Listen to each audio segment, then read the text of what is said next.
really intense story about a near-death experience with heroin. There are multiple copies of this talk floating around the internet, but if you want to see the full version, I've included the link from Loyola University's official page in the description box below. Credit to them.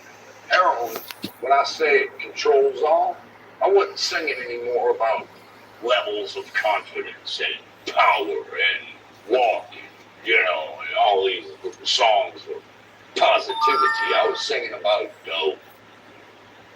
It even comes out in your lyrics, man. It comes out in your music. You go back and listen to it, it's like, oh, you lost yourself. Yep, you sure did. Chase your tail. It's fear. The junkie fears the sickness, the illness. Because dope sick ain't fun, bro. It ain't fun. It's miserable. And the only thing that cleans it up, fixes it up. There was a woman that I would see every week. Close the door. And she was so slide nice. That needle. Heroin is the great controller of all. Every single thing you do. The way you sleep. The way you wake up in the morning. And your hands reach over pathetically to get your first fix of the day, which gets you out of bed. Matter of fact, heroin in a nutshell, when I say controls everything, I mean everything. People think painkillers and things like that are only numbing out pain. If you take them for long enough, they start numbing out your emotion, man. And once your emotion is numbed out, then you are controlled, Jack. You're controlled. It's got you. It's the most important thing in your life, whether it be this tiny little pill or this funny dust. It's the most important thing in your life. And you're trading your family, your brothers, your sisters, the brothers and sisters you call friends on the street, lifelong friends. You'll stab them in the back. You'll stab them in the back. You'll break their hearts and you won't even know it. It don't go away. This is a 2009 interview with Phil Anselmo about heroin addiction. When you're on top of the world, man, they make you, the media that is, they will make you MTV magazines, VH1, it don't matter. They'll make you Superman. But once Superman stumbles... Hey, what's up? It's a dude. Look, this is a good program right here. If anybody's ever dealt with addiction or anybody that's had that issue, and you want to see something relatable, check this out, man. Once Superman trips up, man, they will judge your talent, your accomplishments, and your trip-ups, and solidify your entire life in one paragraph. And it hurts, Jack. What's up, It Bowman? hurts, because you know, they don't know you. They don't really know you. They don't know the struggles. I met a lot of these guys in the early '90s. Pantera. I met Pantera at a bar in Houston in 1986 before people knew who they were. We were the hardest drinking band on the planet. They were, absolutely. Dimebag were alive today. He'd be in some Dimebag used to enter these contests for the so stupid. best guitar player in Texas. He would win hands down every year. He has no idea if it's going to kill him or not. Kill him. Heroin. Living out the true blight of being wealthy enough to have suicide delivered upon request. No hitting the streets for me to cop. Irony. Trading one disaster for another. Delivery at 3:17 in the AM $500 trade without conversation. Bang 2 bags. Time to start the day. And that's it, bro. You're not getting high. That's life in the entertainment world.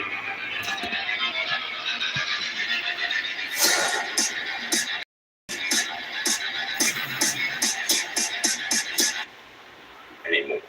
It's fear that controls you. One little thrill.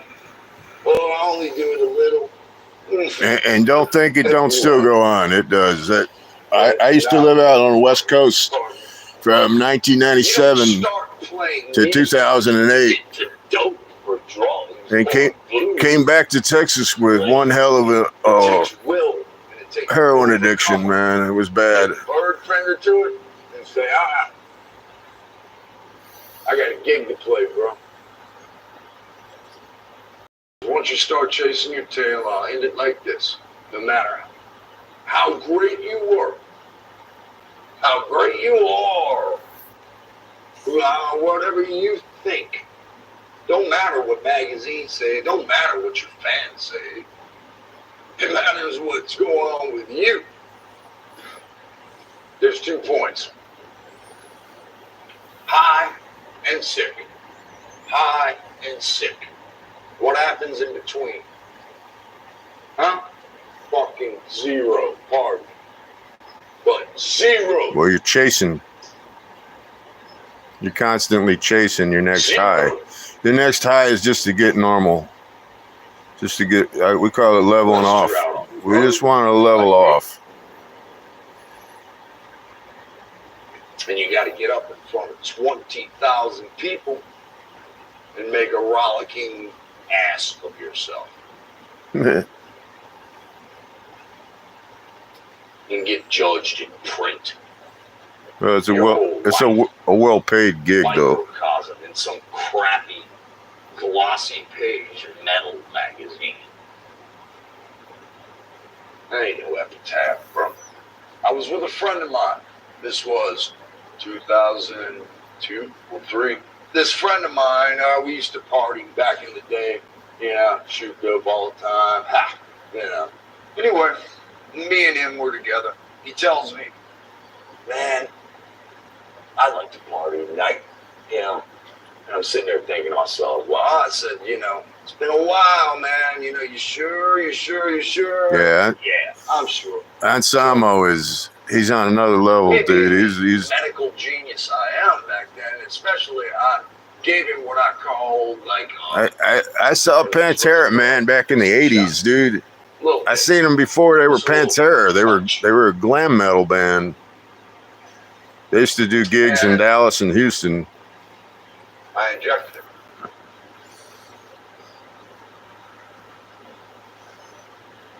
I asked him, how you feeling, bro? He was like, good, man. Yeah. Someone up front asked me a question. Just like that quick. I turned around, I answered, I turned back around. This dude was stiff, his eyes were closed, and his lips were tight. And I said, hey, called his name several times. No answer. Boom. I'm freaking out. I grabbed this dude, and he is as rigid as rigor mortis. And I'm grabbing him, and I'm shaking him, and I'm shaking him, and I'm pulling his beard, and I'm slapping his face. And I grabbed the ice cooler, and I reached down his damn pants. I'm putting ice down his pants. Yeah. My friend, who I've known since I was 16 years old, is overdosing. Those mosh pits used to get pretty intense, too. There's no damn hospital. It does, speeding down the early back Pantera roads of shows. Louisiana. I'm looking around. I'm freaking. I don't know where to tell these guys to drive. And my friend is died. He's dead. I freaked out. And I reared back. And I went, boom, right in his chest. Boom, his eyes popped open. That's before Narcan. One pupil was looking this way, the other was this way. Kind of like the actor Marty Feldman. And I was scared, man. He wasn't back yet, man. He looked crazy. Yeah. That probably on I didn't know what was going on. Beyond Driven tour. I saw them then too. I saw them before that when they had Cemetery Gates. And I saw them in the 80s, like I said, before they weren't even Pantera yet. Probably still loaded. Dimebag used to enter these contests, man, for best shredder in Texas. He'd wipe everybody out, dude. He'd clean house on everybody, like 6-7 years in a row, something like that. Well, fuck Dimebag, he was a fucking prodigy, man. I played guitar back then, you know, and I didn't even bother, man. I like, damn, I ain't keeping up with that guy, you know. The authentic Jersey way. You can't fake that. And look, you can fake a lot I didn't play that style, but you can fake my outfit. You know, but you can't fake freshly sliced turkey. You can fake these haunches. You guys on another level. Freshly sizzled bacon. This whole time, I'm sitting there thinking to myself, I just killed my best friend and brought him back to life. Nope, I ain't a saint. I ain't no saint, man. No doubt. Dimebag could play. Well, that's what I say. He was playing a glam metal, bluesy type guitar first, It's what dope makes you. and then he just found his own style. They all go hand in hand. They're all in the same boat. In that boat, same. He was on the same ticket with White Zombie there for a while in the early '90s. Pick that damn needle up. I had a girlfriend that was. I still have friends that have She was friends with the bass player on White Zombie, with a girl Sean. It's a constant. Sean was out of New Orleans. In one form Like or Phil another. Ensembles out of New Orleans I know too. it as enemy. That's why I'm here today, man. Honestly, it don't matter what walk of life you're from. Yeah, no doubt, man. To test This is you so. anyway. The point being is if you're gonna go ahead and cripple yourself on dope, number one, you're not gonna be equipped to deal with life's tests. Number two, you're either gonna end up in jail or in the war. And I've seen it all. I've toured with hundreds of bands. That Dimebag's a wild man too. That motherfucker could drink. Shit. Pantera, Rex, the bass player. At one point, he was acting just like a junkie. Hiding bottles. This guy, You know, watch that show Intervention? Rex Brown. He's one hell of a badass too. It's interesting, isn't it? It's entertaining, isn't it? As a musician, he's Just watch him. really overlooked. Answer me, it's entertaining, right? Phil's getting hesitant. It's true. Getting impatient. It's real. Rex was just like any alcoholic on that damn show.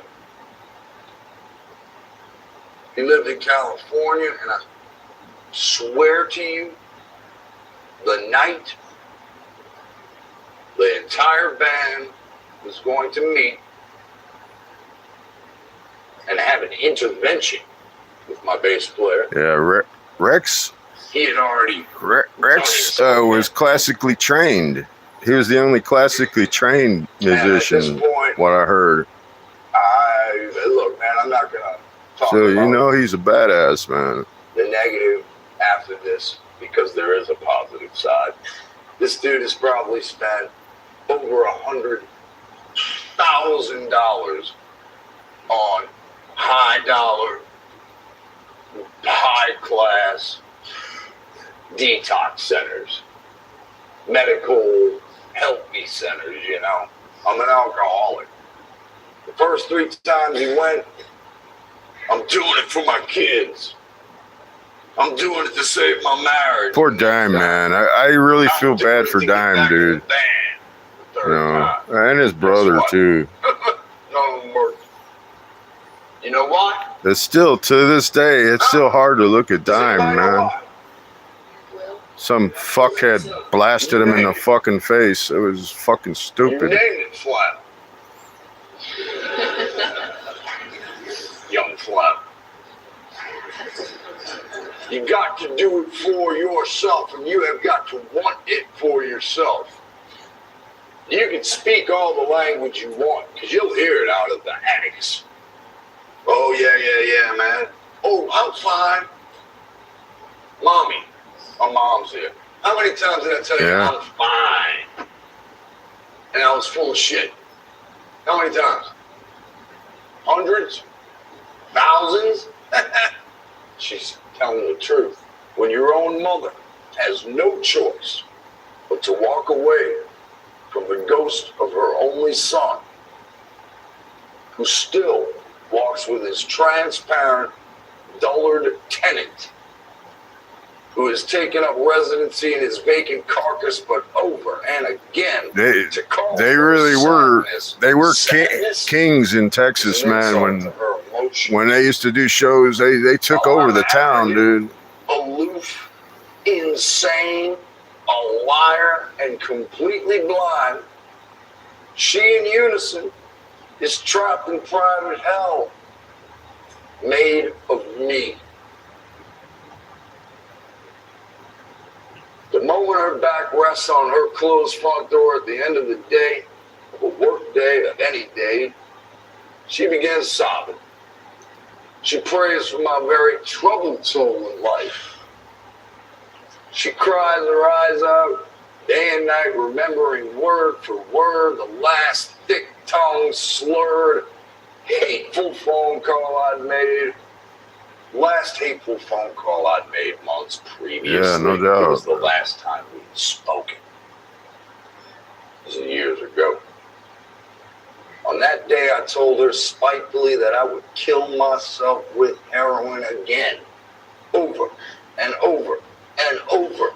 Till she dropped the phone and ran out into her front lawn and threw herself on the ground. And there she stayed, racking her brain over why and how her firstborn's love-filled nature ever came to be withered and dying on the barb when his young life should be in full bloom. When Mom quit answering the phone and walked away from me, I wasn't calling anyhow. And that is the saddest part of that story. Global Industrial. We picked up new business. We need more power. Worst part is alienating everybody in your family out of your life slowly. Global Industrial, the source for industrial. For me, anyways, that was the worst thing. It's better, smoother, more powerful. We took our most loved pit bull shavers and stepped up their game. Introducing the They'll walk away from it, man. Especially a mother like me. I don't mean a mother, but a mother, man, like a son of a bitch like me. Strong-headed, mule-headed. What are they gonna do, tackle me? Nope. It was my decision. Hey guys, now I'm going to share with you a quote from Rex Brown's book, 101 Proof, The Inside Story of Pantera, where he discusses Phil Anselmo's heroin addiction situation, how Phil Anselmo overdosed during the Great Southern Trendkill Tour, and that was one of the sparks that really created the intense tension within Pantera. He talks also about the making of the album musically, and then how after a few years getting into the Reinventing Steel era, the substance abuse in the band had gotten much worse, and that substance abuse ultimately contributed in a big way to the end of the band. Rex Brown touches on the death of Dimebag Darrell and, of course, Dimebag's funeral. It's a really interesting book, and I definitely recommend picking up a copy if you want to hear the inside story of the band from Rex Brown himself. He also mentions that during the Reinventing Steel tour, the band was stuck in Europe during 9/11. That's also an interesting tidbit I'm going to share with you here. But first, let's start off with Great Southern Trendkill and Phil's heroin situation. Quote, The Great Southern Trendkill, from a musical sense, was all about further experimentation for us. And for a lot of our fans, it's their favorite record.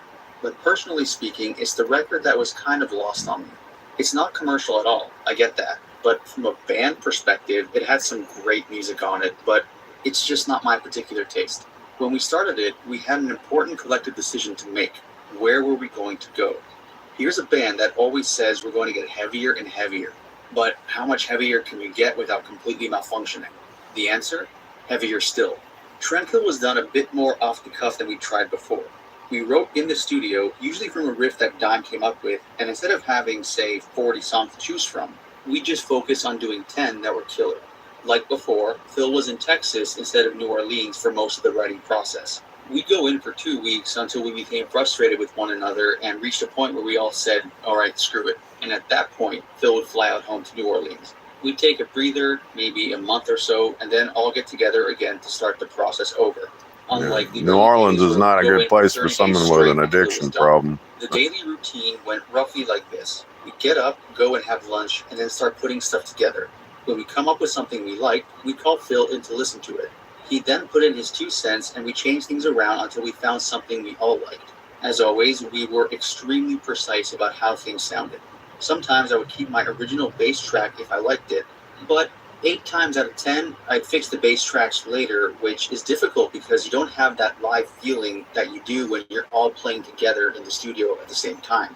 I remember when we were doing the demos for some of the Trendkill tracks, there was this bass thing that Vinny didn't hear when it came to the final tracks. It totally threw him off, of course. So I ended up redoing it because he picked up something he didn't quite understand. It was just a little piece of improvisation I threw in there at the last minute, but Vinny said no. You have to do it the way we did it in the demo. That's how rigid Vinny was in the studio. Despite any personal issues that Vinny and I would have, we were always very synced in the studio. When we write, we pretty much go with the first idea that comes to us. We always relied on that gut instinct approach, so it would have been a mistake to start second guessing that because it had always worked to that point. Whatever drum lick Vinny came up with, I just found a bass riff that complemented it. Not surprisingly, our producer Terry Date claims he has 600 hours of tape from the Trendkill sessions alone. Yeah, all right. Appreciate the like, man. Like, even as it stood, like it, sub it, share it if you want. To play because we were playing lightning speed most of the time. This was thrash to the ultimate. Metallica had taken loads of chances with what they were doing by releasing Load. When we were doing Trendkill, we admired that. But I think it continued to push us in the totally opposite direction. Personally, I like melodies over the top of heavy stuff. That's important. You can't say that Vulgar didn't have hooks and Far Beyond Driven didn't have hooks. They both did. But it was almost as if Phil went completely out of his mind with Trendkill, with his drastic vocal and lyrical style change. It was obvious during the writing process that lyrically, this record was heading down a much darker path. And if you're asking me whether that was connected to Phil's state of mind, then I'd have to say probably so. The guy cut off all his hair for one thing. I followed suit because my hair was down to my butt and I was just tired of it. But I think his reasons were altogether different. Not just that, he has started wearing wristbands and socks over his hands, presumably to hide something. So maybe his lyrics weren't the only indication of bad things to come. With that said, I couldn't tell in his eyes that there was a drug problem because I'd never been around anyone who'd been on heroin. But he would make these obvious gestures to me occasionally. He'd hit his arm and stuff like that. And I'd just say, really? You want me to join that club? Not interested, pal, and never will be. I knew pretty much what he was doing, but I don't think the other guys had any idea whatsoever. For the record, I never thought that alcohol and heroin would mix very well in my lifestyle. I thought it would have been one or the other, and I chose alcohol. Now, Phil wanted to be at home in New Orleans whenever possible. There's no doubting that. It seemed as if his personal isolation went hand in hand with his drug issues, but he was still focused enough. Yeah, he's got his hookup on Trendkill, as he ever was. His hookup is in New Orleans. He had somewhere to do his work away from the rest of the band. Trent Reznor had a really cool studio that he just built in New Orleans. Every time we'd stop there, we'd always go to Trent's place. We were hanging out pretty regularly, even though we never toured together. Trent had made so much cash from Pretty Hate Machine that he now had 2 different studios, both with SSL consoles. So with Trent and us, it was always a case of, if you guys ever want to track down in New Orleans, Bamboo HR made the process of signing up for benefits extremely easy. It's made payroll extremely easy. They can go in and access their W-2s in a much easier way. It really has become a comprehensive HR tool. Come by. Phil took him up on the offer. And so our producer, Terry Day, went with Phil to New Orleans, where they would record the vocals, send them to us back in Texas, and then the rest of us would either say no or just go along with the new direction Phil was heading.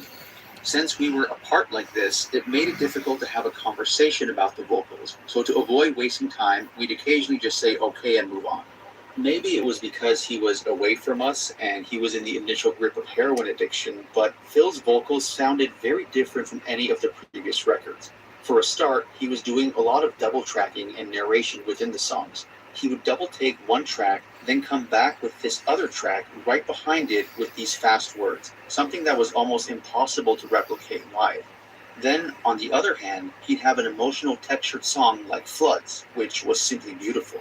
I remember when Dime first brought it to me, I loved it instantly.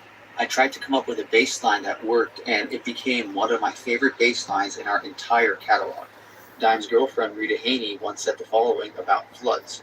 The Floods guitar solo was something that Daryl used to play in the pre-Phil days, and he once made me a sleep tape, which I still have.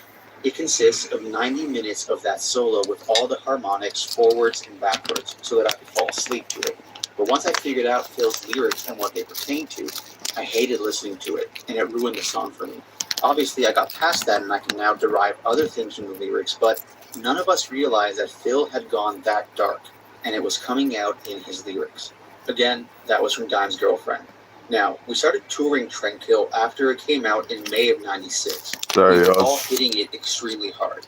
When you're It's not partying 420 like that, yet, you really but can't tell what the I next can't song's wait. doing. So it wasn't as if we were watching Phil and wondering what he 420 was for getting me into, already. because it was full-on debauchery for all of us in our own way.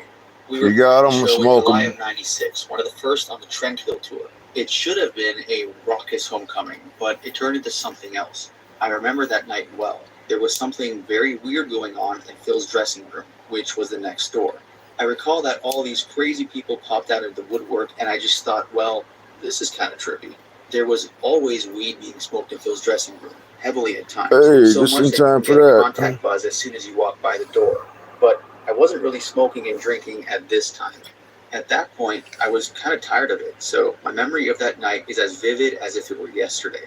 I remember this one dude in particular hanging around, someone I knew back from the old days, and he's looking at me with these red, glassy eyes saying, "Yeah, man, what's going on?"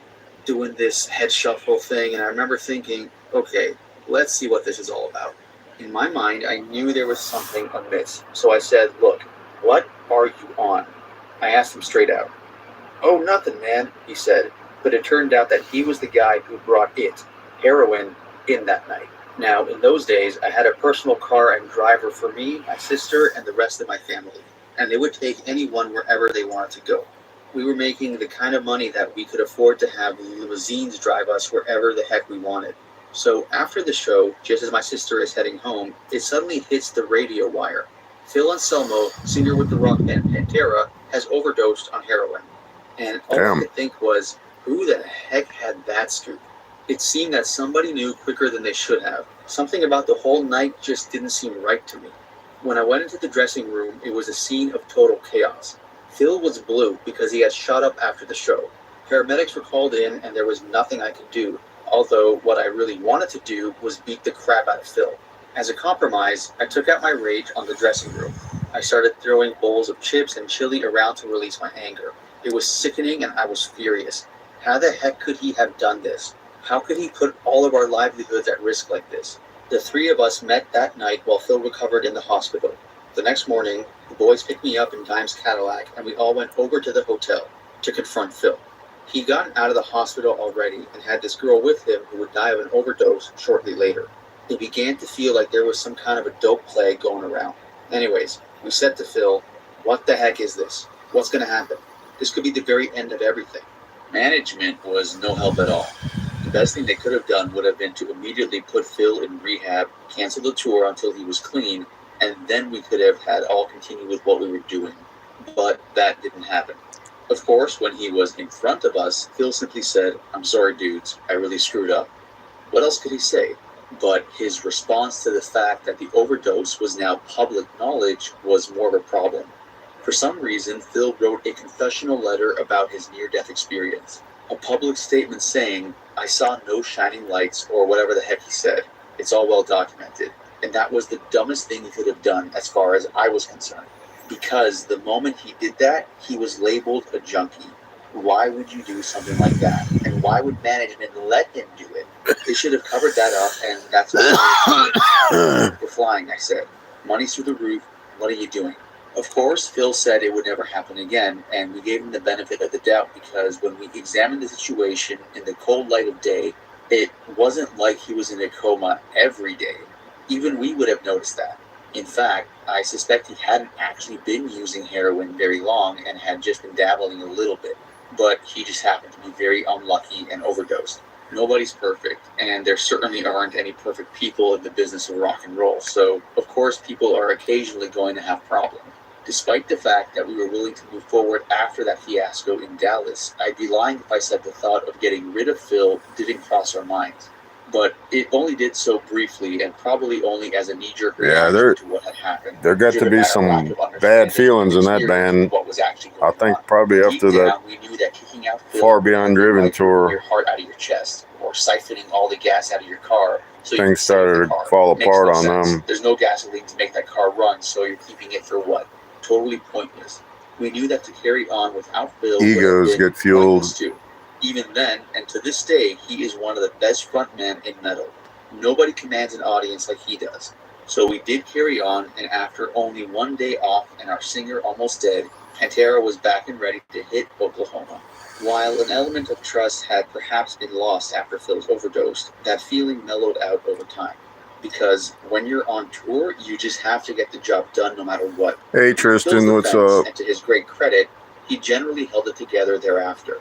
If he was still dabbling with heroin at that time, I was checking out a biography on Pantera here. Consistent for half a decade. He was all about extremes in everything he did. Shit.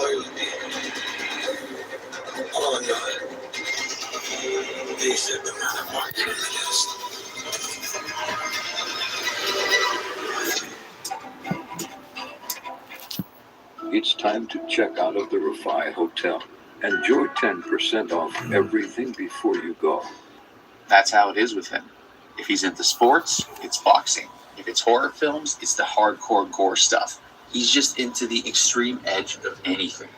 In keeping with that personality type, however, he also had an extremely sensitive side to him that he never really presented publicly, other than in his lyrics. And because he and I lived together forever, I'd seen it. Fast forward a few years to the Reinventing Steel era, that's when I suppose the writing was on the wall, as early as pre-production for that tour. Phil hey, all right, buddy. Appreciate that. A lot of the time, and there were moments in rehearsal where Dime and I would look at each other and say, "Dude, Phil's singing a different song than we're playing." That's how bad it got. When we actually went on tour, however, Phil killed it every night, which is if you like stuff late night that's kind of off the mainstream, that's what I'm about. I'm not catering to nothing mainstream. Phil, though, for example, Dime was on his own with Vinny on the bus, and he was starting to hate being around his own brother. I'm sure I guess Pantera was a little bit mainstream for a while, but it's been a while. Most of the time, and found myself jumping down people's throats at the slightest provocation. When I wasn't doing that, I drank more and more to numb that ill feeling. Drank more and more. Pantera was very underground for a long time. A lot of people don't know. They were actually a glam rock metal band before they were Pantera. I saw them in Houston in '86. They had a little club on Westheimer called Cardi's. He just drank more too, in an attempt to block out all the BS. That's 157 where you're at? Okay, man. In 2001, we flew out to Ireland in early September. And then 9/11 happened.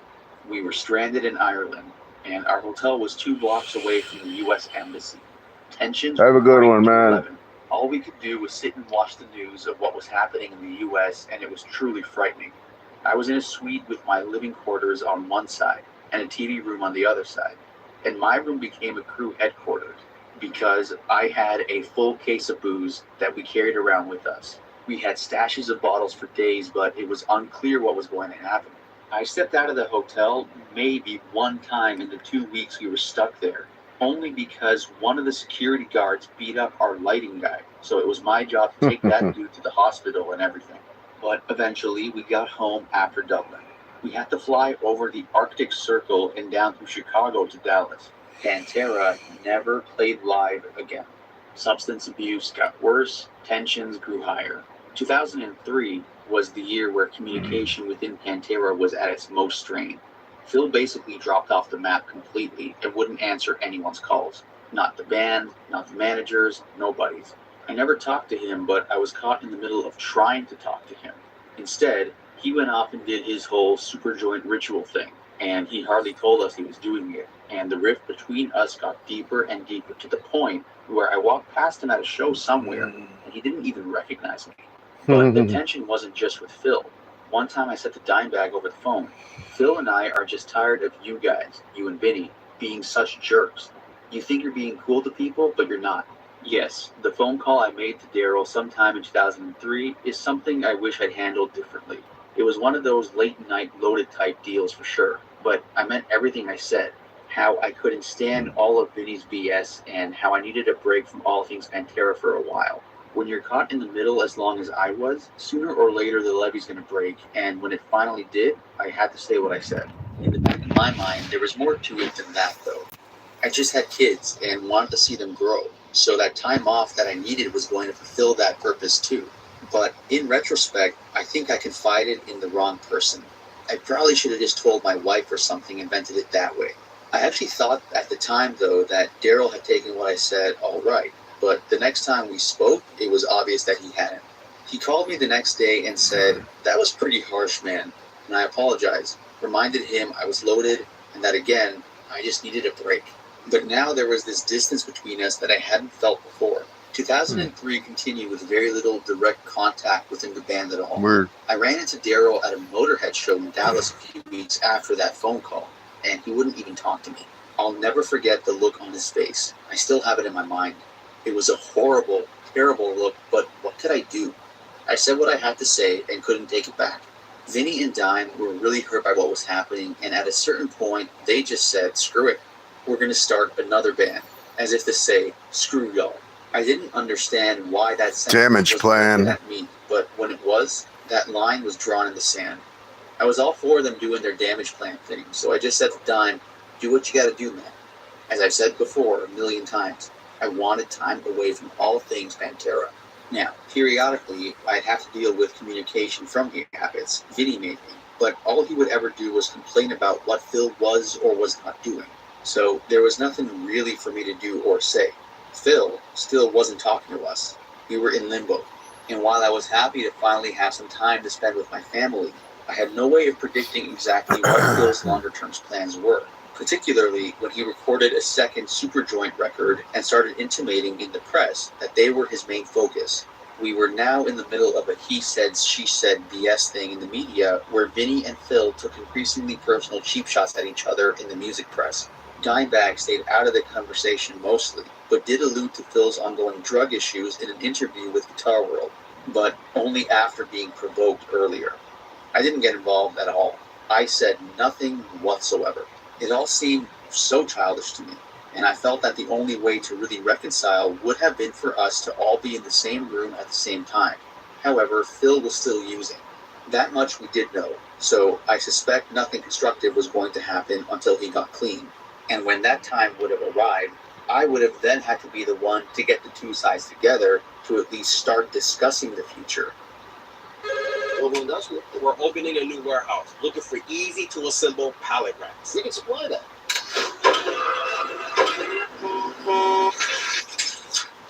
Global Industrial, the source for industrial equipment and supplies.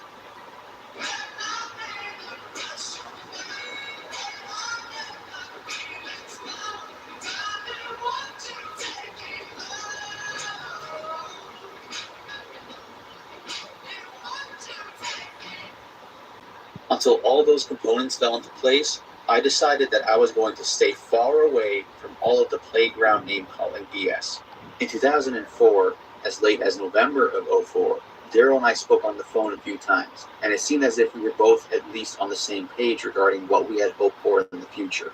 Dimebag and I had been friends since we were kids, after all, and it seemed that despite how tense our relationship was at that point, neither of us was prepared to let go of the time we'd spent together. It meant something. Yes, there have been hurtful things said, but the reasons for that were mostly because of the general tense situation than any personal issues between us. Hand on my heart, I believe that. So when you boil it down to the basics, there really was no blame to be leveled at any one individual. What's up, We all Ganosi? wanted to be working on something, to be making music. So if it was necessary for us to all go our own separate ways for a while, so that we can come back to Pantera later refreshed, then that seemed like the obvious way forward. And quite frankly, the only way to I've seen you here a few times, Northy. However delicate our relationship was throughout It's most cool. of 04, the events of the night of December 8th ensured that we would never know what the end result of the conversations might have been. Daryl had been shot and killed on stage with Damageplan. What is really strange is that the previous night I had a dream about Dimebag, and in that dream I had to babysit him. It was bizarre. Phil and I would always discuss our dreams. And that morning, the morning of the day Dime died, December 8th, as Phil and I were talking, he said, "Screw all this BS, I've got to call that guy. I'm going to call Dimebag today." Then people came over to the house and he never got the chance to make that phone call to Dime before we got the terrible phone call about Dime's death. I've said already that what happened that night not only shook me profoundly, but it also left an indelible print on every second of my life since then. Band tension created by years of close quarters is one thing.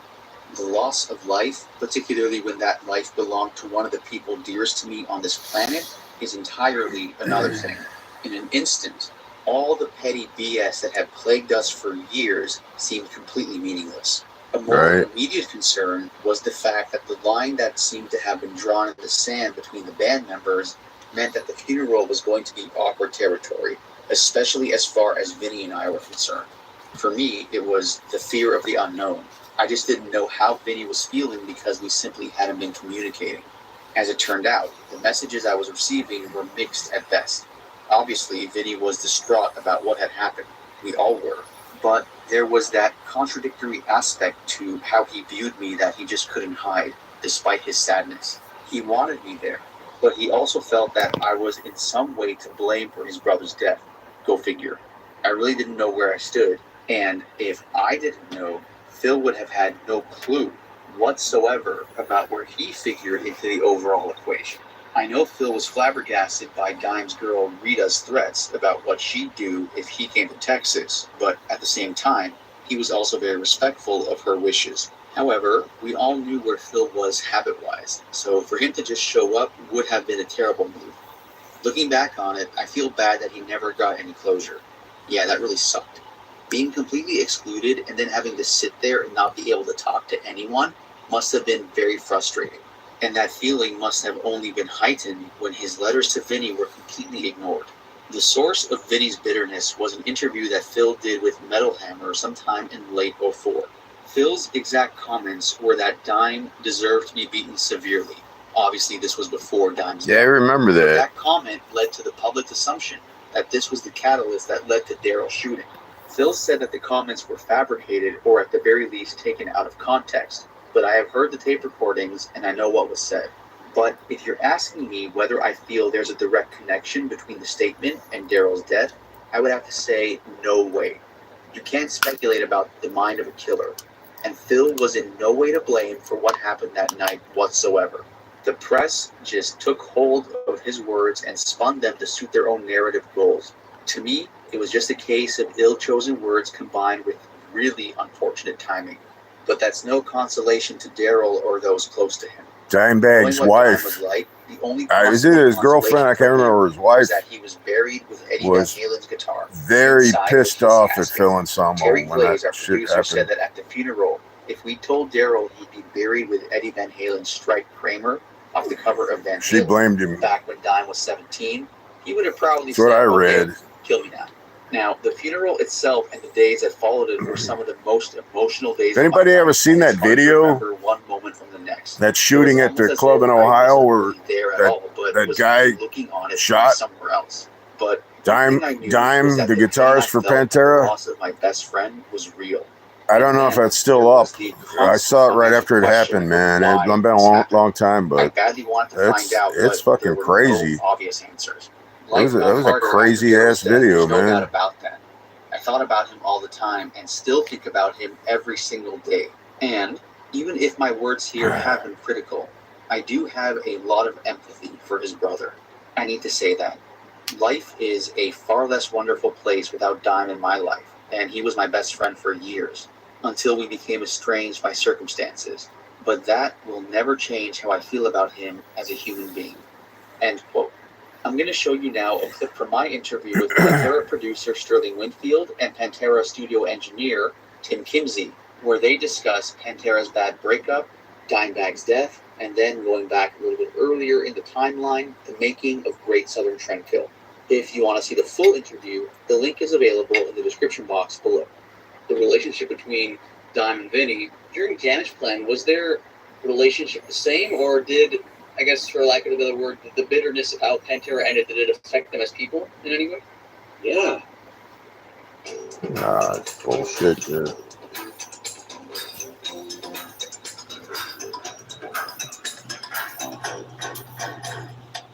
It affected all of us. And he thought Pantera would live forever. It was too big, it was too powerful, it was too good to be not only destroyed, but destroyed in that fashion, so publicly. And it was a huge betrayal of all of that brotherhood and the way that it happened. And what was going on with Damage Plan was that it originally started as just me and Dime in the studio, and it was going to be his solo album. Because when we got done with Reinventing the Steel tour cycle, we were in Japan, and we said, Philip was getting ready to make a Down record because Philip made the demand that, hey, I'm not making another damn Pantera record until I make the next Down record and I get to do something different, because he was growing weary of Pantera. So not only did that happen, but Dime and Vinny were the ones that went to bat for Phil to get his record deal for Down 2. So they were the reason he got his deal with Elektra. And so during that space, well, Dime was going to go do his thing musically.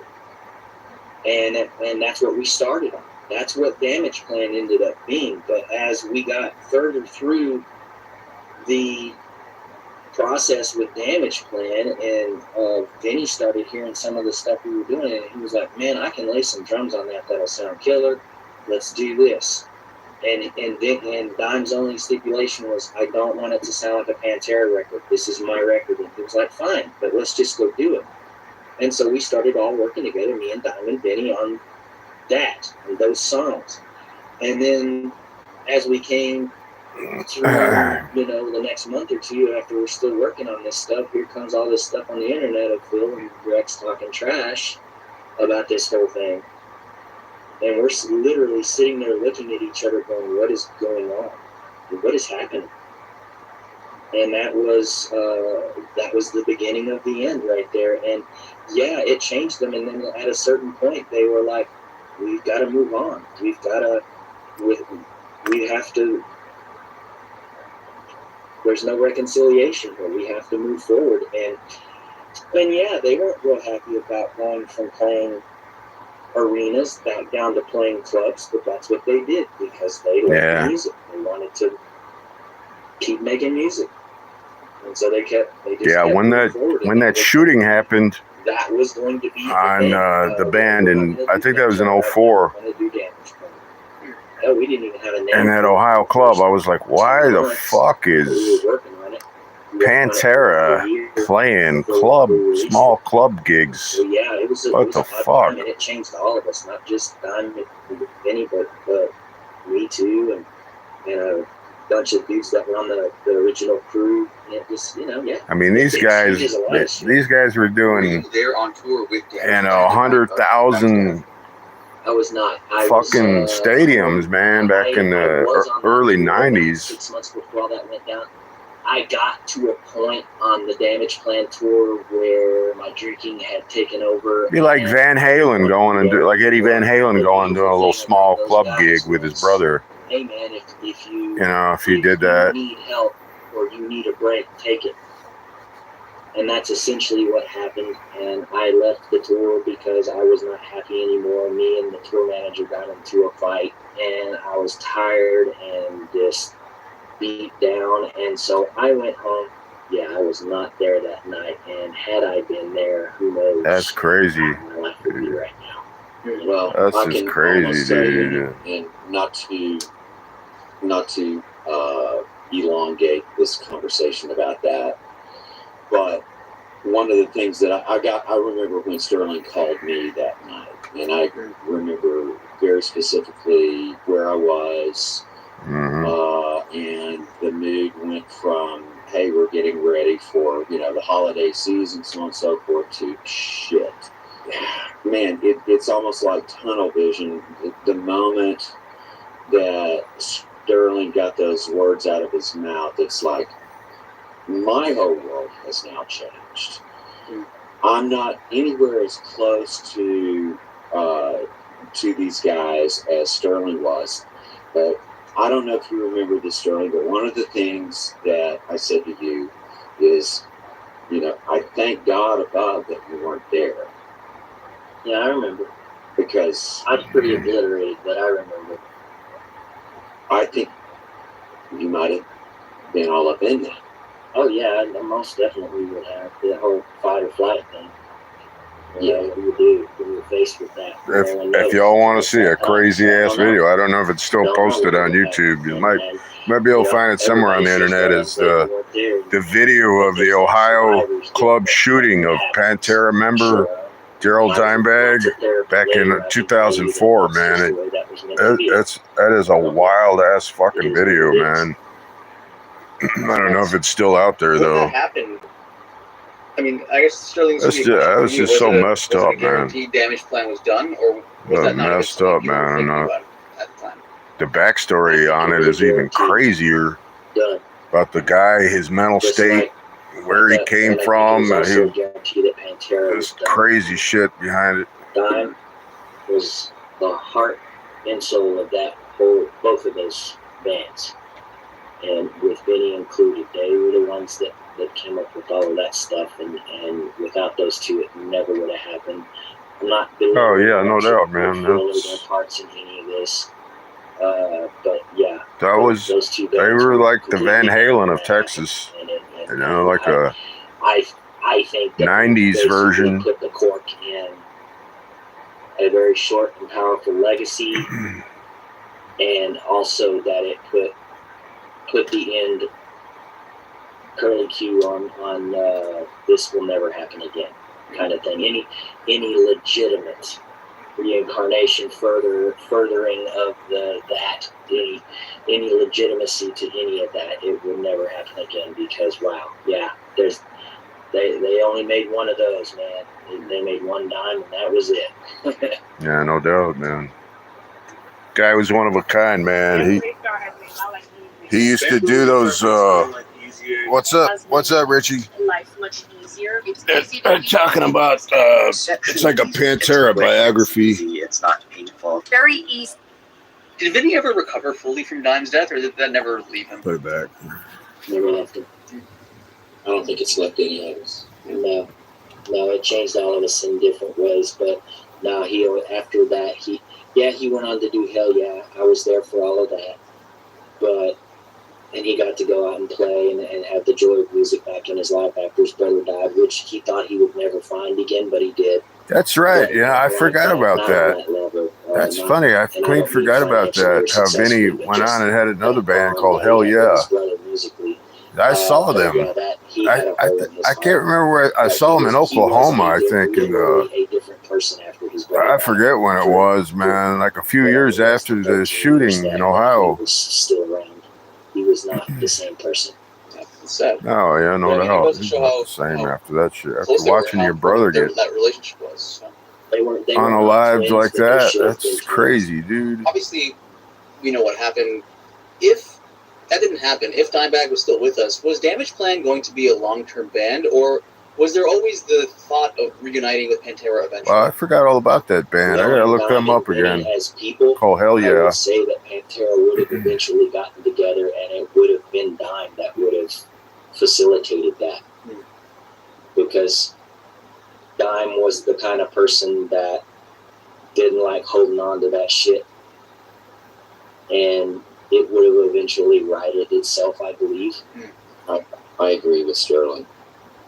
Sterling was much closer to all of that than I was when all of that started going down. But just once again, I've said this before, the character, a lot of folks think of, Pantera being this just angry or maybe aggressive, this or that. But the truth is the I don't even know what the right word for this would be, but the human element with these guys was just impeccable. They could have been assholes, but they weren't. They weren't. Not ever. Yeah, they were pretty down-to-earth guys, man. Like I said, I briefly met Dimebag at a club in Houston once. Like, just bumped across him, and he had a beer, I had a beer, and I said, "Hey, Dime, what's up?" And he's like, "Hey, man, what's going on?" And I was like, "That's all, But I was like, they would just come out into the club and drink with you, man. Back in the early days, they were real cool. And you're gonna fight, you're gonna argue. Even the best marriages. There's some hard partying dudes, man. Relationships have rough moments, and just multiply that times 4, and that's the dynamic you have in a. No, I'm not talking about Bigfoot. That are trying to create and have a common vision. Just that alone, in and of itself, talking about Pantera here. The most difficult task. If you're serious, to get someone to share the same vision with another person, and if you get 4 people that share that same vision, even for a minute, that's an amazing thing. You guys were talking a little bit earlier about the relationship between Dime and Vinny. Creatively, was one of them more the leader than the other, or were they kind of equal in that sense? Totally equal. Yeah. Totally equal. No one dominated each other. They worked as. What's up, dude? Hey, Tristan. What's up, man? Personality-wise, what were they like? Were they very similar, or were they different? No, different. Yeah, they were 2 very different people. Vinny was more like the business guy. He was more like the guy that, for the longest time, he kind of held the whole thing together because he made sure everybody got paid. Yeah, I know, man. You just come off work. That's why I probably too wound up. I always used to like to have a couple drinks, man, when I worked nights. As the years went, I came in late, like 3:34, 4 o'clock in the morning. I'd have a couple drinks and relax, and then maybe take a shower, and not to say that Vinny wasn't, smoke a J, and then hit the sack. Did a lot of years of night shift, man. He was fun. Yeah, you gotta unwind, man. You get all wound up from work. He was always looking to laugh. He was always the guy that lit up the room. Vinny was a little more, I'm not going to say reserved in that. That's weird, man, because I worked like 35, 36 years as an electrician, and I do either day shift or night. I had to do straight up days or straight up graveyard. I couldn't do that evening shift. It wasn't out of the need to It'd either be one or the other. So here I am now, and I still either stay up all night like I'm on a graveyard shift from habit, or I'll get up early in the morning and, be like I'm going to work for a day shift. It's weird. So it gets ingrained in you. He wasn't on or off. Yeah. It was just him. And he was, whenever he met somebody, he made that person feel like they were the only person in the universe, and he was completely focused on them. He wanted to make sure that they were happy and having fun, and that we were here to rock and roll, and he made everyone feel like that. Not just a fan or me or Tim or whatever. It was that he truly was, I think, a very empathetic person. With smart security and energy management, Vivint makes your home smarter, all in one place. After 33 years of complete and utter devotion, he's run off with a younger woman. See over the second. Yeah, hang on. Used to be. Otherwise, I'm driving off a bridge. I will meet this divorce with grace and dignity. He's like one of those movie monsters that won't die. Might be someone better for you out there. Things are turning around. I've been doing pelvic floor exercises. I'm doing a vegan right now. And I think that he fed off of positive energy and exuded that as well. He could light up a room. Yeah, I'm gonna make some mods up here in a little bit, man. I don't know, probably another week or so. I don't need too many of them yet. I'm just kind of getting going, but So come back a couple more times. Come back another time. I probably will. Why the band chose to record that album in such dark tuning. Come back in another, and if I live stream in the next day or two, come on back. I'll mod you, man. I don't know. I want to say that here we are coming off of. I already got a few wrenches floating around out there that I don't see them. I haven't seen them in a long time. I was handing out wrenches left and right for a while, and they all vanished then. And then they had a couple of songs that were like a drop C type tuning, which C sharp. No, I'm not in Fresno, bro. I'm over here in Texas. I'm just trying to think back to some of my tuning charts from touring because I was Rex's tech. I don't know that there's an exact answer for that, honestly, because they were experimenting with lower and different tunings. You do? Okay, that's cool, man. Yeah, just next time I do a stream, pop on, man, and I'll mod you. Just remind me.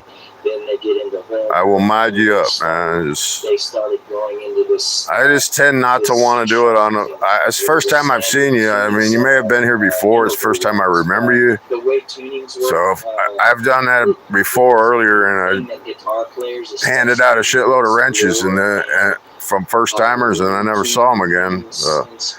You know. I'm trying to get together like a core audience of people that like underground music, you know, like stuff off the main beaten path, you know. Could be any genre of music, you know. That in turn, every album that they bro, that's cool. Just come on back next time, man. I'll throw you a wrench. They started using really big on the next trip here. Strings and just remember, I come on late. Down to like that K-pop. Okay. I mean, that's really flipping low on.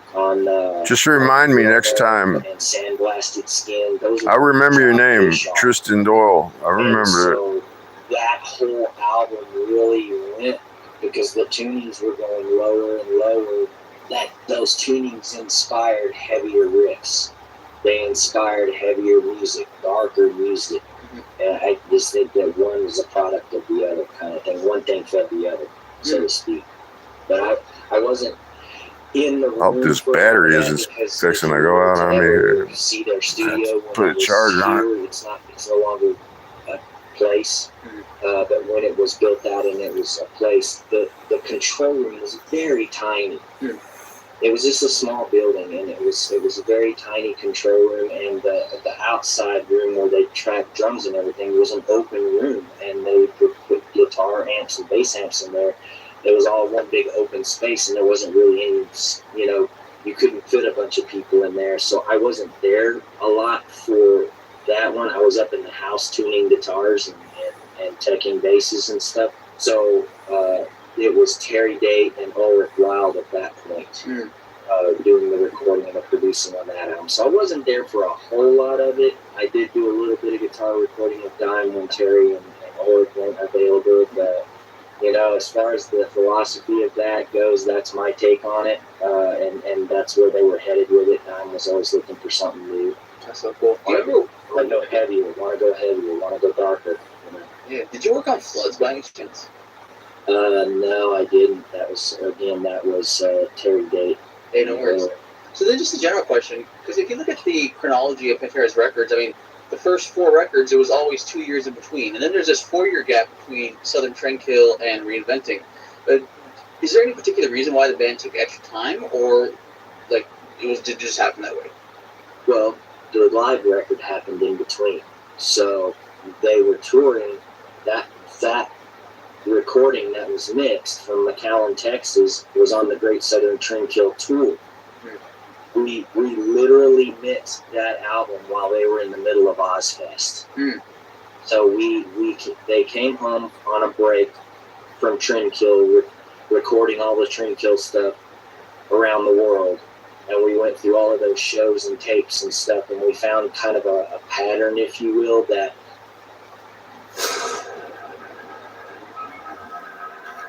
Okay, I think I'm gonna stop and restart the stream. My battery's running out on my phone here. I'm gonna have to put a quick upcharge on it. I got a thing that'll charge it up fast. Come back, man. I'll be back in a few minutes here. Hold on.